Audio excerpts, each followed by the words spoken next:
Africa has developed a way of thinking. The way of thinking of Africans today is going somewhere to a foreign land, to a foreign country, preferably in Europe or America. But it's got to be a white man's land where you're going to have a much better life. How are you going to have a much better life? For the hardest worker, you're probably going to go to school, get a degree that is accepted over there, because in most cases, African degrees are not considered in Europe or America. No. They're going to send you back to school to do a few years to be qualified to the standards that is acceptable to them. That's for the strong people. They will try, go back to school, get a degree, and perhaps be integrated into the society and start earning a living. For the weaker one, unfortunately, most are weak. They will go to a foreign land where they provide social grants or social security or social goods. You know, some countries, when you have a child, you can stay home. Maybe you don't know that. In some countries, you can stay home and you're going to get a salary, if not 90% of your salary, to the end of the month. Every month for perhaps 3 to 6 months, depending on the country. Some countries in Europe, you can do that. So for every child you have, you're getting 6 months staying home. And if you cannot work, okay, for some reason, you can stay home and the nation will still pay you money very close to the salary you got before you did not work. So for whatever reason, whether it's sanitary, whether it's mental, or whichever reason you advance, you have problems, psychological issues, you can stay home and earn money from the government. So in the meantime, many African people are not very forward or transparent with tax. I'm not going to be honest with you. You know me, I don't sugarcoat. I'm not a content creator. I'm not here to please you. I'm sorry. I'm not here to tell you things so you can like me and come back tomorrow. I can do that very, very well. But are you here for that? Question mark. Or do you want to know the truth? I'm not saying my truth is the ultimate truth. I'm saying you better go and do your own research and find out. Africans go to countries such as Belgium and the other one. I think they changed the law now. The more baby you make, the more money you get from the government. Yes, the government gives you money because you have a lot of babies. The government gives you money because you have a big family. You cannot afford to pay rent for the entire family. In some cases, you can double check that. So many people breach the system by violating the system. You make babies and stay home and get paid. Babies stay home, get paid. Babies stay home and get paid. In the meantime, the poor white man only make 2 babies and doesn't necessarily need that fund to himself. So in the meantime, where does the fund come? This fund comes from contributions and taxes. And some people work illegally. They don't necessarily show all the money, you know. They will show some of it to look like they're legal, but the other side is not shown. It's underground. It's exchanged in cash, so nobody can follow up. The United States of America is terminating the temporary protected status, the TPS, to Cameroon. Yes, Cameroon is Cameroon on the map. I ain't never been there, so I don't know if it's a beautiful place at all. But I know it's African, okay? So TPS is being terminated, and the termination is on August 4th, so in a couple of days, my brother. Termination. This means the current TPS beneficiaries from Cameroon will need to transition from this status by the date. Obviously, the decision was made by Secretary of Homeland Security Kristi Noem after reviewing the condition of Cameroonian. I'm going to explain to you, what is TPS? TPS is temporary protected status. TPS is temporary humanitarian protection granted by the United States of America Department of Homeland Security to people from countries experiencing, number 1, armed conflict like civil war.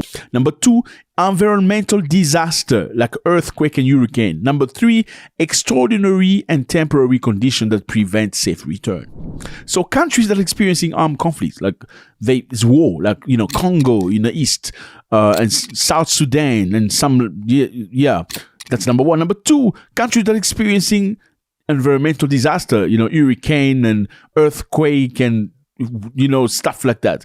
They can get the TPS. Number 3, extraordinary condition, like maybe you're a man, you like other men, and your country doesn't like men that like other men, like in Uganda, and you can prove that you're in danger, they can give you TPS. So what is TPS? It's a visa that's given to some African people. From 6 to 18 months, you can stay to America, you know, protected. You can get employment, you can get an apartment, you can get housing, you can get things that American profit from. And you can stay in the United States of America. Now, are the people going to America for the right cause, which is, number one, armed conflicts, environmental disaster, extraordinary condition? Yes, some of it.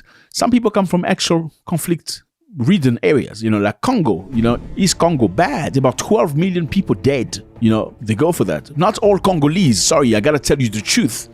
Congolese from the East, yes, not Congolese from Kinshasa. There is no war in Kinshasa. Some people go to the United States of America, they say, well, I come from a very difficult place, and they give them a TPS, and maybe they're correct and they stay. Well, some other people, they leave because they don't really like their country anymore, okay? And things are bad. Or maybe they just prefer staying in America, and they stay. Now the Trump government has said, with regard to Cameroonians, brother, it's time you go back to Cameroon. The Department of Homeland Security determined that the conditions in Cameroon have improved enough that it no longer meets the criteria for TPS, which is intended for countries experiencing armed conflict or natural disasters. So they think Cameroonians should not benefit from TPS anymore, because they think Cameroon's situation today does not qualify anymore. Even though there's conflict in some, this is what they say, there are some pouches of Cameroon that says people that are revolted, people that have weapons, that are dangerous and stuff like that. They don't believe the entire Cameroon is going through this. Therefore, Cameroonians living in the United States of America should return. Now, how many Cameroonians are affected? Approximately 10,000 Cameroonians have TPS visa. So now they have to think about how to return back to Cameroon. Fellas, we need to love our countries. We need to love our continent. We have to. We have to. There's no choice. Let me tell you, a lot of Africans think they can run away from Africa. I'm sorry. You cannot run away from home. It's not possible. You cannot run away from, you can run away from your country and go to the neighborhood. You will not run away from Africa, my brother. You won't. Some people think you can go to Europe and integrate and become European. You will never be a European truly. Never. Never, ever, ever. When things go south, they will remind you. Okay, when things are good for their benefit, they say, yeah, we are all Germans. Yes, we don't care about the colors. But as soon as things go wrong, they will remind you don't belong. As soon as your ideas are not the same as theirs, they will remind you don't belong. I'm sorry to tell you the truth. This is the same thing happening right now. You got to love your country. You've got to love the continent. You've got to invest in the continent. A lot of Africans go to America and Europe and they stop behaving like they've arrived. Look, I've lived in America for many, many years myself. Okay, I've lived in Paris, I've lived in Brussels, I've lived in Netherlands, I've been to Germany, I've been to Moscow, I've been to Denmark, I've been all over the place, my brother. So I do understand there's nothing new I can learn here, absolutely nothing. I've lived in America in the nicest place. I've been in the shithole place of America, in Arapahoe. And have you ever heard of a place named Arapahoe in North Carolina, in the bush, my brother? You need to invest home. The bottom line is a lot of Africans go to other countries thinking they've arrived. They never think about going back home. They've never thought about the possibility of one day being returned back home. Well, it's here. How much have you invested? Have you bought a small piece of land? Have you sent some money to do something for you? Or you've abandoned your country all in all? Now, whose fault is it? I know a lot of Africans will say to you, well, the reason why we go is because the West come and loot our countries. They take our gold and diamonds and stuff. Okay, great. But how do you manage that? Who let them do that? It's your people. Who is in power? They are your people. And the reason why they are still in power today is because some of you guys still applaud them. Because some of you guys still defend them with your blood. Why? Because you speak your home language. They speak your mother's tongue. You protect them because you're from the same tribe. And you are the very same people protecting the government that's running away from the same government, going to foreign lands, hoping to be accepted over there. No, it ain't going to happen. Not with Donald Trump. Africans need to understand democracy is not about tribes. It's not about you choosing a president because he's from your tribe and defends everything he does, even the negative one. This is what you do. When the president is doing negative things, you will not allow another African from your country to criticize him because he speaks your own language. That's how you function. Well, you gotta deal with it the same way. It's your people. They're not foreigners. Somebody said every nation get the leader they deserve. Was it a lie? It's not a lie. How do you fix this? We need to come together, man. We need to come together. Well, there's a lawsuit against us, okay? Lawsuit filed by Mwekassa and other advocacy group challenging the termination of TPS. But unfortunately for them, they went to court. We have to come together, brother. That's the only way. We have to come together and find solutions. We need to put aside tribalism. We need to put aside our differences. We need to work as one person. Democracy is not royalism. I'm sorry. It's not a kingdom, okay? The reason why... Look, in Cameroon, people get beat up bad. Like, yeah, lawyers. Imagine a lawyer getting beat up by the police because he said something that goes against the government. A lawyer, not one, multiple lawyers getting beat up bad. Look, the president of Cameroon has been there for 42 years. This man right here. He's 92 years old. And recently he said he's going to represent himself again as a president. 92 years old. Okay, it's been crazy. There was an instance where he went to a meeting. He sat there and everybody was watching him. It was his turn to speak and he couldn't fathom what was happening. Somebody had to tell him, President, it's your time. It's about time you speak. And he's asking, just watch. Totally unaware of what is happening around him. He does not even know his aides keep explaining what he needs to do and telling him how important the event is. And he does not even know. He just keeps fiddling with the paper in front of him and passing that. This is the sad reality of the kind of presidents that we have running most African countries. Le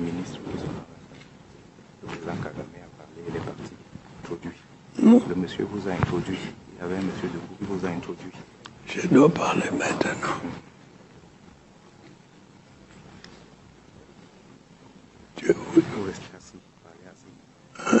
This is the president of Cameroon, okay? And you can understand why people are tired.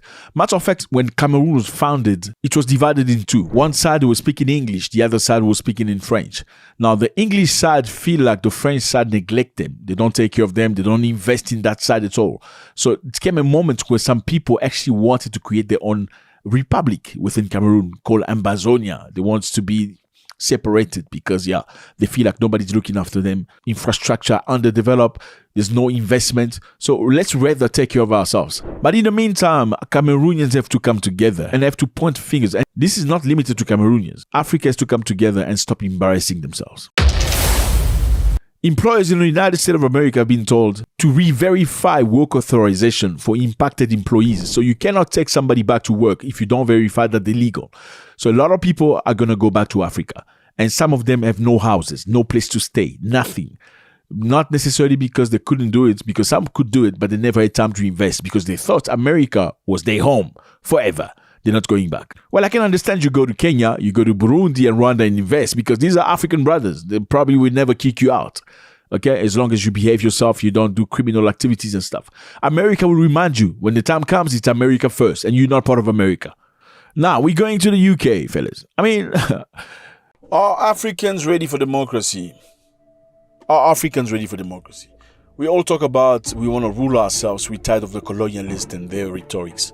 Are we ready for democracy? Democracy means respect. Democracy means consideration of the peoples. Democracy means consideration of other people.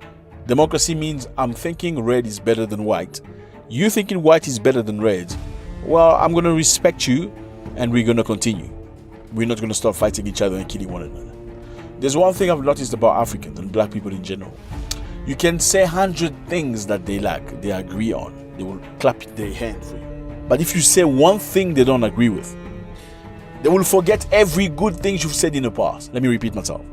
Black people in general, you may do 100 things that are positive to them. They will clap their hand for you. Oh, we appreciate you. We like you. You're such a good guy. So smart. Until you say something, one thing they do not agree with. Then they question everything you stand for. Other people know how to, okay, I think you like red, I like white. I don't agree with you, but I'm still standing by your side because, I'm considering the majority of things we agree upon.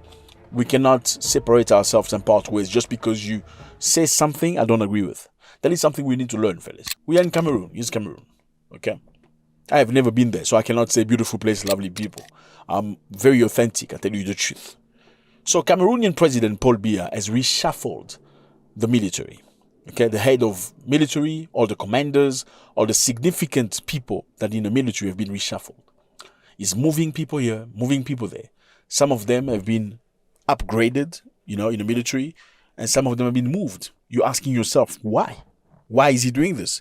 Well, he's doing it because he's planning to represent himself once more as a president candidate of the elections. Cameroonian President Paul Biya undertook a significant reshuffle of the country's top military leadership in mid-July 2025. Just 2 days after formally announcing his candidacy for the 8th term in October 12. 8th term, my brother. You want to be president for 8 times. Like 8 times, because he feels like Cameroon, look at Cameroon here, look at all these people. Amongst all these people, only him is capable of running the country. For the 8th time. And I ask myself, who are the problem of Africa? Let me continue first before we bash each other here. Paul Biya issued a series of decrees appointing new chiefs of staff for infantry, air force, the navy, and promoting 8 brigadier generals to major generals. So basically what he's done is what? He has reshuffled the entire army. So all the leaders, the commanders, on the ground, in the air, in the navy, everybody been reshuffled. Special security, reshuffled everybody. Because he wants to make sure that when he runs for presidency again, he's got the total support of the army. Obviously, you know, when you run for president and you feel like you're going to be contested, you need to make sure that the army is behind you. How do you do it? Well, you reshuffle. You make some of the people that were lower grade, higher grade. You propose them higher salaries. You issue them authority so they can be faithful and loyal to you. Well, how old is the Cameroonian president? He's 92 years old. Yes, the man is 92 years old, as you can see. In many instances, there was a specific video I watched of him where he didn't really know where he was. He was in the stage and they were telling him, oh, now you need to stand up. Totally unaware of what is happening around him. He does not even know his aides keep explaining what he needs to do and telling him how important the event is. And he does not even know. He just keeps fiddling with the paper in front of him and passing that. This is the sad reality of the kind of presidents that we have running most African countries.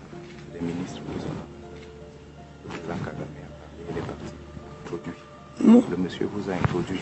Il y avait un monsieur de vous qui vous a introduit. Je dois parler maintenant.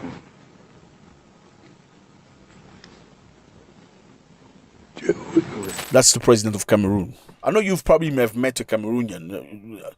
Do you know soccer? Do you play soccer? Roger Miller, yeah, that's a Cameroon. Francis Ngannou, the MMA fighter, that's a Cameroonian. So look at this, fellas. On July 13th, 2025, Biya officially declared his candidacy for the 8th presidential term. 8 times, brother. 8 times. And you're talking about Europeans being the oppressors. I don't know about that. I'm always going to tell you the truth. I'm never going to sugarcoat. I'll tell you the truth. You're not necessarily nice people. I'm sorry. And I know this is rubbing you the wrong way. You are not. Look how you treat each other. That's what I'm saying to you. July 16, he started reshuffling senior military leadership. Why? To make sure he stays president. Why would you do that?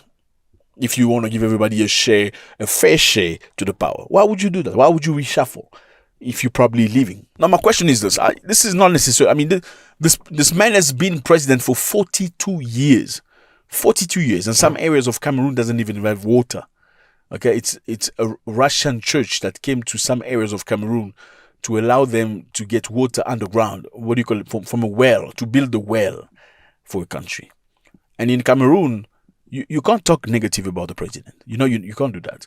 You talk about democracy. In Cameroon, lawyers are beaten up for talking about the president. Yes. Military beats lawyers up. Imagine, so if they can beat a lawyer up, how about you, a citizen?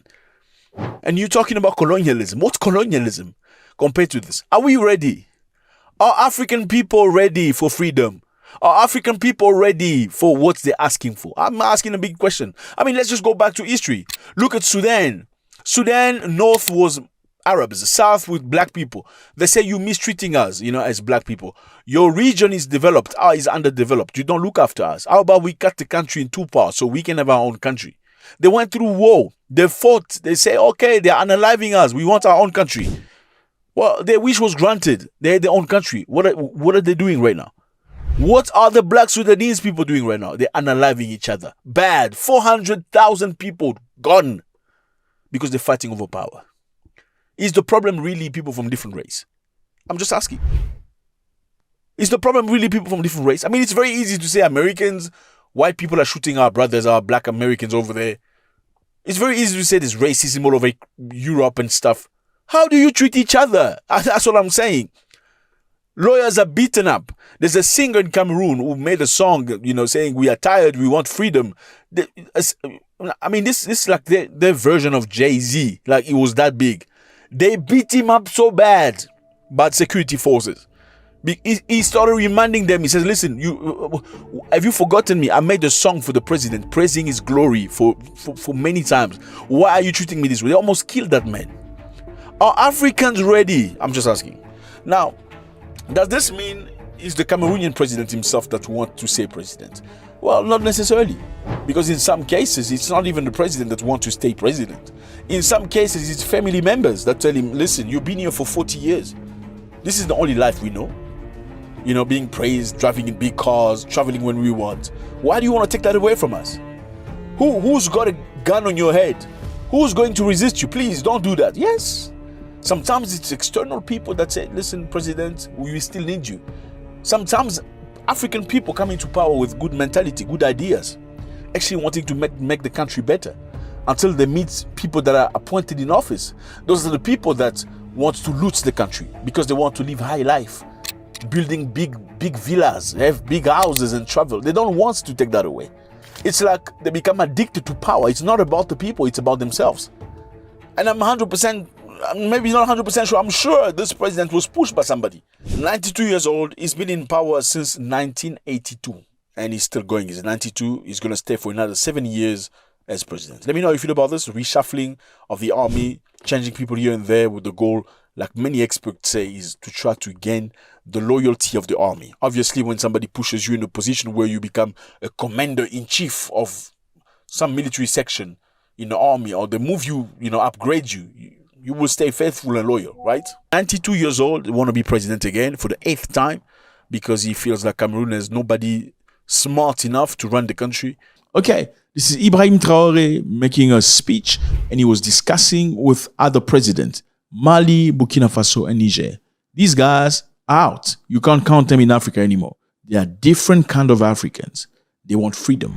They want to rule themselves. No collaboration with nobody from the West, and none of that. Listen to this man. From the AES comrades, members of the different governments of the AES, dear participants present at this first summit, heads of state of the AES, good morning. It is an immense pleasure and an honor to meet today on a blessed date, a memorable date of July 6, 2024 here in Niamey.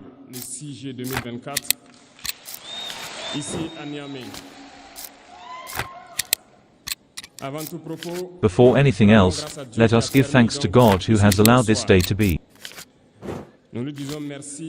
We thank Him for everything He has been able to do for us until today, and everything He will do for the people of the AES. Allow me also to pay tribute to the people of Niger. These people who have suffered so much since the advent of the CNSP, and who continue to stand.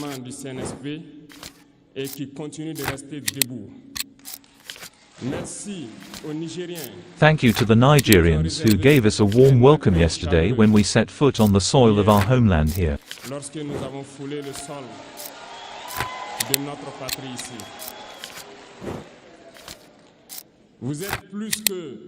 You are more than friends, you are more than neighbors, you are our brothers, you are our sisters,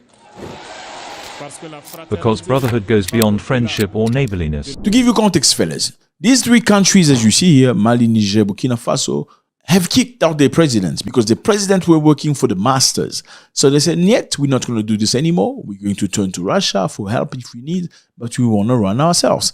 Now, these 3 countries used to be part of a group of countries named ECOWAS. These are ECOWAS, right here. It's like a union of countries in West Africa. All corrupt, like most West Africa. No, I'm just kidding. I'm just playing. Anyway, so the bottom line is these countries say we don't want to be corrupt anymore. We want to do our own things.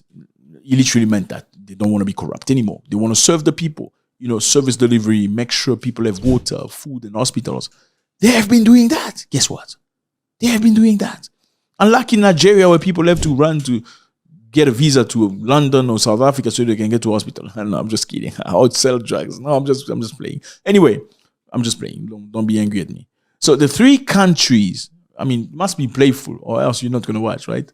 No, I'm being serious. Anyway, let's watch. So the three countries have come together so they can show the strength. They decided to leave ECOWAS because ECOWAS was trying to bully them into becoming submissive, right?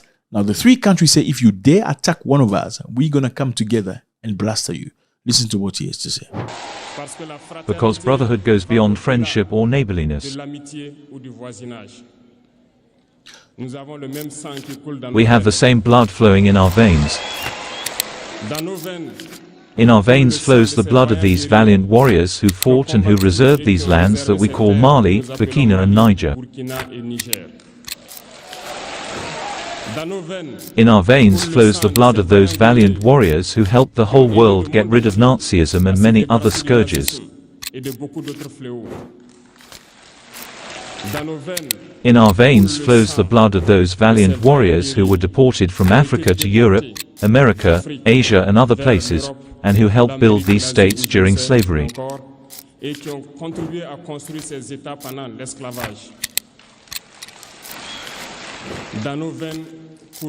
In our veins flows the blood of worthy men and women of the AES.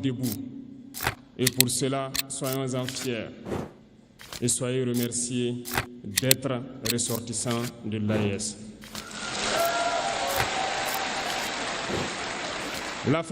Africa, this continent has suffered so much and continues to suffer because of the imperialists. These imperialists have only one cliché in mind, that Africa is the empire of slaves. This is how they see Africa. For them, Africans belong to them. Our lands belong to them, our subsoils belong to them. They have never been able to change their mentality up to today. It is deplorable. But how does it proceed? It is unfortunately ongoing since the 60s, when these simulacra of independence were given to Africa. They just placed local servants at the head of their sub-prefecture according to them, to be able to continue to feed them. Traoré is very much liked by his people because, unlike many other Africans, as soon as they get power, they want to enrich themselves, buy big cars, villas, and get 5 wives. This man is not, we haven't even, like I've not even seen his wife. Have you seen his wife? Nothing. He's a soldier. You know what I mean? And he has built hospitals. He has invested into infrastructure. He has bought trucks. He has bought stuff for the military. He has done so many things. And the money came from who? Not from the IMF or the World Bank. The money has come from the people of Burkina Faso. He's spoken to the people and said, listen, let's everybody bring a chunk of his salary, just a little bit, percentage, so we can put it together. Why? Because we cannot go to World Bank asking for money. You know what World Bank does? World Bank gives poor countries money so they can rebuild roads and schools and stuff like that. But then they will come and impose you their own system. They say, listen, you're going to have to allow men to be with other men. You know what I mean? So you're democratic. If you want money from us, you're going to have to give us some of your mines. If you want money from us, you need to allow us to take your gold, your diamonds and stuff. He said, no, I'm not interested in that. I'm not interested. This is the guy we're talking to. Listen. These local vassals that we will qualify today as living room slaves have no other reference point than to seek to live like the master, to satisfy the master. So much aura, so much greatness in this young man. Unbelievable, Mr. President. My respect. And to do everything that the master dictates. He steals, he pinches from the states, brings everything to the master, and their wealth is kept at the master's safe. They do everything to live like the master and always satisfy him. Isn't this what we've always dreamed about? A leader of this caliber, a leader that is honest, a leader for the people.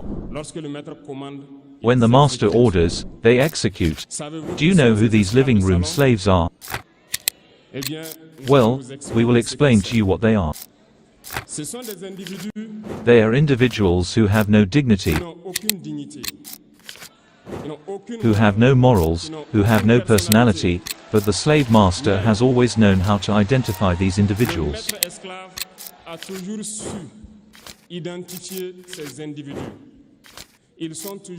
They are always ready to betray their brothers to satisfy the master. They have betrayed us since independence, and others continue to betray us to this day for the benefit of their master. These individuals continue against all odds to plunder Africa, to help the master to plunder Africa. They like to say it every year in their economic survey, that Burkina is the poorest country, Mali is the poorest country, Niger is the poorest country. We are ranked among the last. Very well, if we are as poor as they say, but when the time came to take our responsibilities, we asked these masters to leave the place. Why don't they want to leave? When we take the case of Niger, for more than 40 years, some countries have been exploiting uranium to produce energy at home. From Ottawa to Paris, the streets are lit up, it is light, but in Niger, it is darkness that is served to us. When you go to our states, our soils are pierced on all sides to search for precious metals such as gold, but often there is not even the slightest accessible road to reach the areas where they exploit gold, much less some basic social services. That is why we decided to revolt and take the destiny of our countries in hand. There are many other examples, but when we decided so, well, we were approached by some living room slaves to pass on the message of their masters,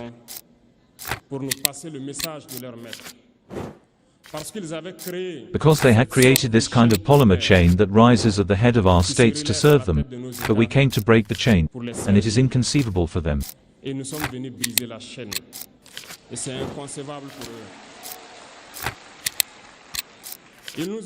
So they approached us and asked us to join the ranks to be part of the elite that must lead Africa, because they have a trained and formatted elite, who you must follow, and who are embedded in this chain.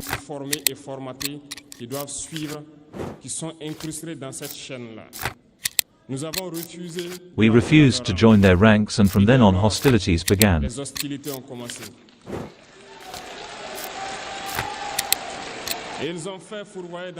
And they led several mercenaries, trainers, and agents into our areas, who went down to the Sahel hoping to carry out cowardly barbaric attacks against our populations, hoping to incite rebels. In addition to these attacks on the ground, communication attacks, manipulation, and disinformation are in full swing in their souls. But the people of the Sahel have understood, and never again will we be able to be swayed. They know what they are doing, and they know where they are going.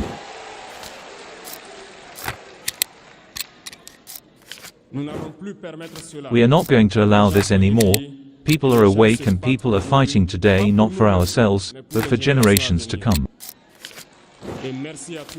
And thank you all for the fight that is being fought. It never makes us cry.